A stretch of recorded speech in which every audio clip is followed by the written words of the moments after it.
எல்லாருக்கும் வணக்கங்க. இன்னைக்கு அனிதா புஷ்பனம் குப்புசாமி யூடியூப் சேனல்ல உங்களை எல்லாம் சந்திக்கிறதுல ரொம்ப ரொம்ப மகிழ்ச்சி. அதாவது இன்னைக்கு என்ன சமையல் செய்து காட்ட போறேன்னு சொல்றதுக்கு முன்னாடி நான் புதுசா சப்ஸ்கிரைப் பண்றவங்களுக்கு ஒரு விஷயத்த சொல்லிக்கிறேன்.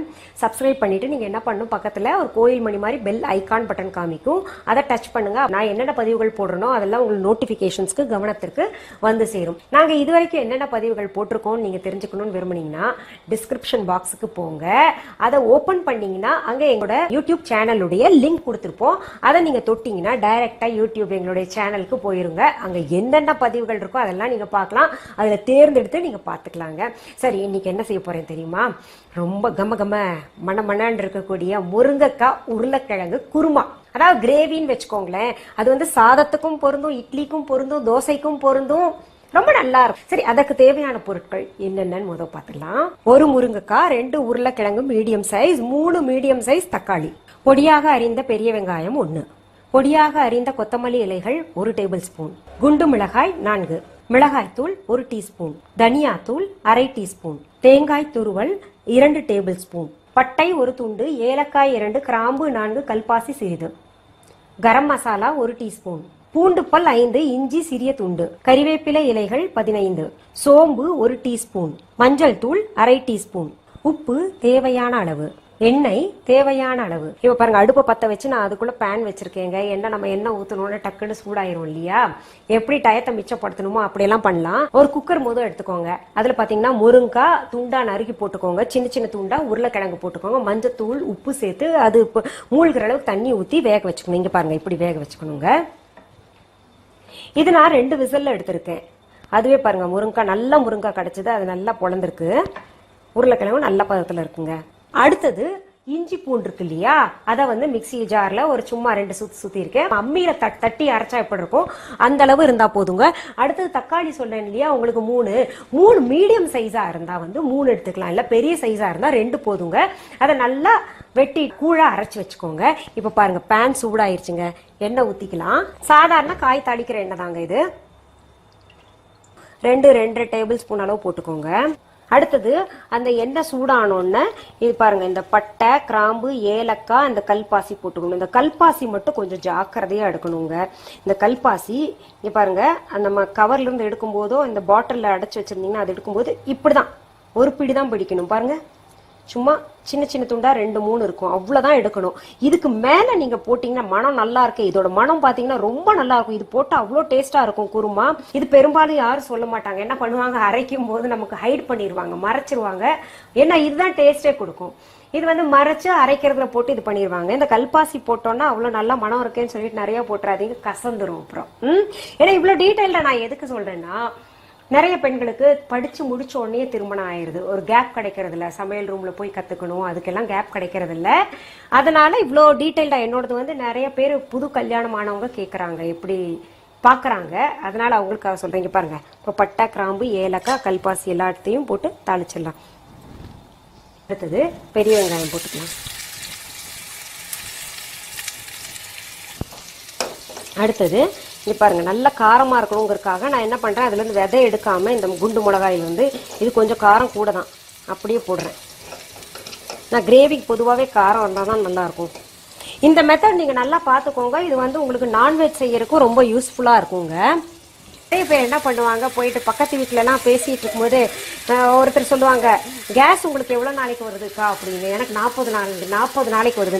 அச்சுச்சோ, உங்களுக்கு 40 நாளைக்கு வருதா, எனக்கு 30 நாள் தான் வருது அப்படிம்பாங்க. காரணம் என்னன்னு சொல்றேன் பாருங்க. இந்த வெசல் இருக்குன்னு வைங்களேன், இந்த பாத்திரம் இருக்குன்னா, இப்போ பாத்திரத்துக்கு உள்ள இருக்கிறது வந்து இவ்வளவுதான் ஃபிளேம் இருக்கணும், தேவையான அளவு. அந்த பாத்திரத்துக்குள்ள எவ்வளவு இருக்கு, ஏன்னா இப்ப பாத்திரத்துக்கு வெளியில வருது இந்த கேஸ், இதெல்லாம் வீணா போகக்கூடிய கேஸ். அதனாலதான் நமக்கு வந்து அதிக நாள் வர்றதில்ல. இப்ப வந்து நம்ம மீடியமா வச்சுக்கணும், அந்த பாத்திரம் இருக்கிற உள்ளடக்கணும், எவ்வளவு தேவையோ அவ்வளவு. அடுத்தது கருவேப்பிலை சேர்க்கிறேங்க. அடுத்தது பாத்தீங்கன்னா பூண்டு இஞ்சி நான் சொன்னேன்ல, இந்த மாதிரி நம்ம நசுக்குனா போதும், ரொம்ப அரைக்க வேண்டாம். பூண்டு இஞ்சி பச்சை வாசனை போகிற வரைக்கும் நம்ம வதக்கணும். அடுத்தது தக்காளி அரைச்சி வச்சிருக்கோம் இல்லையா கூழா, அதை சேர்த்துக்கலாங்க. தக்காளி நம்ம அரிஞ்சு போட்டு செய்யலாம, ஏன் அரைச்சி எல்லாத்துலயுமே நீங்க போடுறீங்கன்னு நினைச்சீங்கன்னா அந்த விதையும் அரைப்பட்டுரும் நமக்கு. அப்புறம் அந்த தக்காளி துண்டெல்லாம் நம்ம பிள்ளைங்க ஸ்கின் எல்லாம் பாத்தீங்கன்னா அந்த துண்டோட இவ்வளவு, அந்த ஸ்கின்னோட இவ்வளவு சதை இருக்கும், சதப்பகுதி, அதை தூக்கி தட்டுல ஓரத்துல ஒதுக்கி வச்சிடறாங்க. அந்த தக்காளி எல்லாம் ஸ்கின்க்கு எவ்வளவு நல்லது தெரியுமா? நமக்கு டைம் சேவ் பண்ணலாம். அதுக்காக கூட இப்படி அரைச்சு போட்டுருவேங்க. தக்காளி போட்ட உடனே நம்ம எப்பவுமே உப்பு சேர்த்துக்கணும், அப்பதான் நல்லா சாரும். ஏற்கனவே நான் வந்து அந்த முருங்கைக்காய் அப்புறம் அந்த உருளைக்கிழங்கு வேக வச்சதுல உப்பு சேர்த்திருக்கேன், அதனால நம்ம பார்த்து சேர்த்துக்கலாம். பிறகு இப்போ அடுத்தது நம்ம மஞ்சத்தூள் சேர்த்துக்கலாங்க. அடுத்தது தனியாத்தூள், மல்லித்தூள், அடுத்தது மிளகாத்தூள், அடுத்தது கொத்தமல்லி இலைகள்,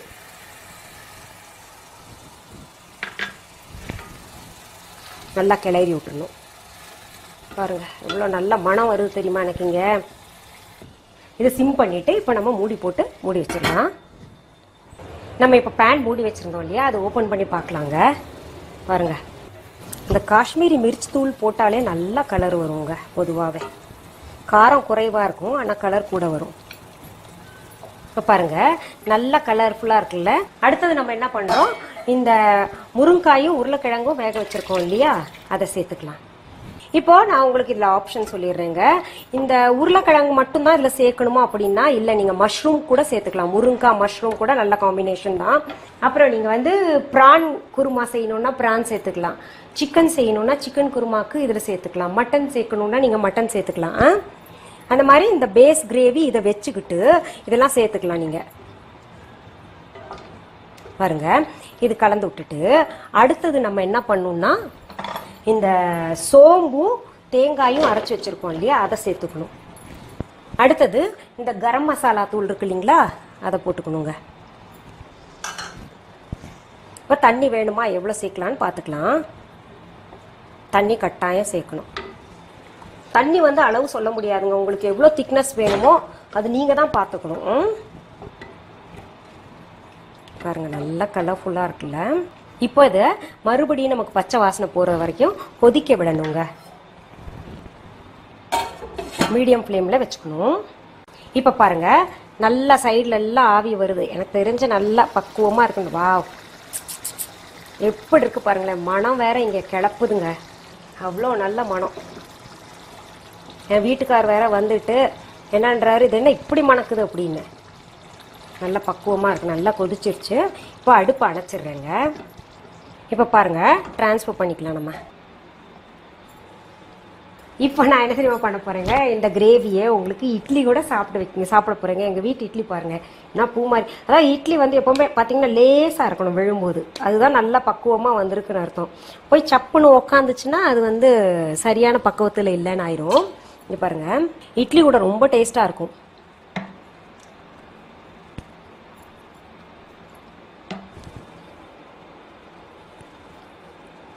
நான் சும்மா சொல்லலை, நீங்கள் வந்து செஞ்சு சாப்பிடுங்க, அப்போதான் உங்களுக்கு தெரியும். ரொம்ப ரொம்ப நல்லா இருக்குங்க. இதில் நீங்கள் வந்து மஷ்ரூம் போடுறது பாருங்க, சாப்பிட்டே இருக்கணும்னு தோணுது. இட்லி வேற நல்ல மனம். நீங்கள் தான் இனிமேல் செஞ்சு சாப்பிட்டு எனக்கு ரிசல்ட் சொல்லணும், சரியா? சரி, மீண்டும் சந்திக்கலாமா? நன்றி. அன்பான வாடிக்கையாளர்களே, உங்கள் விஹா ஸ்டோரில் பூஜை பொருட்கள், சிலைகள், ராசிக்கற்கள், வாஸ்து பொருட்கள், விதைகள், பாரம்பரிய அரிசி வகைகள், சிறுதானியங்கள், ஆர்கானிக் பொருட்கள், மூலிகை எண்ணெய், மளிகை பொருட்கள், மரச்செக்கு எண்ணெய், மரப்பொருட்கள், வெள்ளி ஆபரணங்கள், கிஃப்ட் ஆர்டிகல்ஸ், காட்டன் மற்றும் பட்டு புடவைகள், காட்டன் சுடிதார்கள், பட்டு பாவாடை, குழந்தைகளுக்கான விளையாட்டு பொருட்கள், ஹை குவாலிட்டி இமிடேஷன் நகைகள், வீட்டு உபயோக பொருட்கள், ஜூட் பேக்ஸ், ஹேண்ட்மேட் சோப்ஸ், அழகு சாதன பொருட்கள், சிறுதானிய பிஸ்கெட்டுகள், ஹோம் அப்ளையன்சஸ், இன்னும் பற்பல பொருட்கள் விற்பனைக்குள்ளது. விஹா ப்ராடக்ட்களை நீங்கள் வாங்க விரும்பினால் அது எங்களுடைய viha.online வெப்சைட் மற்றும் சென்னை ராஜா அண்ணாமலைபுரத்தில் உள்ள எங்கள் விஹா ஸ்டோரில் மட்டுமே கிடைக்கும் என்பதை தெரிவித்துக் கொள்கிறோம். வேறு எந்த ஆன்லைன் வெப்சைட்களிலும் விஹா ப்ராடக்ட்கள் விற்பனைக்கு கிடையாது என்பதை நீங்கள் கவனத்தில் கொள்ள வேண்டும். எங்கள் விஹா ஸ்டோரின் விலாசத்தை கண்டறிய கூகுள் மேப்ஸில் விஹா ஸ்டோர் என்று டைப் செய்தால் வழியை கண்டறியலாம். www.viha.online வெப்சைட்டிலும் விஹா ஸ்டோரின் அட்ரஸ் உள்ளது.